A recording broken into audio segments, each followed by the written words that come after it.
Hello, I'm Nick Hixson. I've been a chartered accountant for 30 plus years. We work with small businesses, specialising in helping SMEs to grow and thrive with an emphasis on strategy and innovation, which we're developing some ideas through doctoral research, some online tools to help you make better decisions.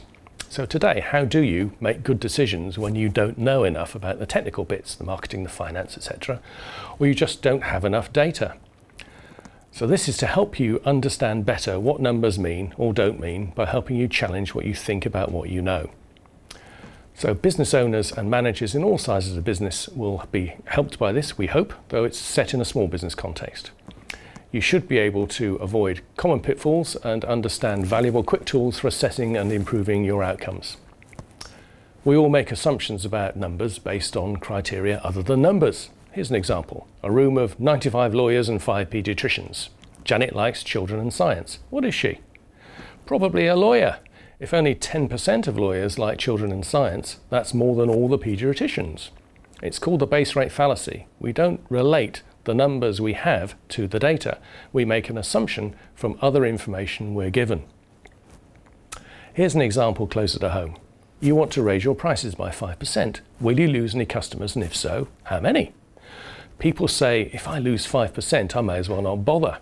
But assuming you're selling goods at, say, 50% profit, you need to lose over 9% of customers before you lose money, because you also buy less product. This is the bit that most people forget. It's not just one number that changes, it's at least 2. There may be other considerations, which customers you might lose, for example, but this extra understanding about the numbers informs and improves your decision. Let's look at what you know, as opposed to what you only think you know. Here's a famous experiment in the 1930s in Chicago, Enrico Fermi. His physics undergraduates.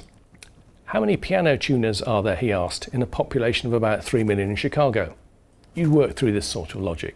Population 3 million, average number in a household to give the number of households, percentage of households with pianos, how many times a year would you tune the piano, how many pianos can a piano tuner tune in a day, and you'd solve a little equation, whether you made an equation or not. Asking the undergrads, got this set of answers. Average household 2 to 3, percentage with pianos 10 to 3%, big variation. How many times a year? Probably 1. Number times tuned per day? Probably 4. Number of working days in the year? Probably 250. And the main uncertainty there is that percentage of households with pianos, because that gives you a range of solutions of 180 to 1800, an average of 990.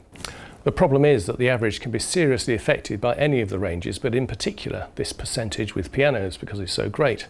So you don't get a symmetrical shape, which an average depends on, and that may badly impact your decision. So, what to do? Here's help from the rule of 5, simple stats. Use only 5 random participants, not the whole class. Their answers will produce a median which is 93.75% certain to be within the highest and lowest values.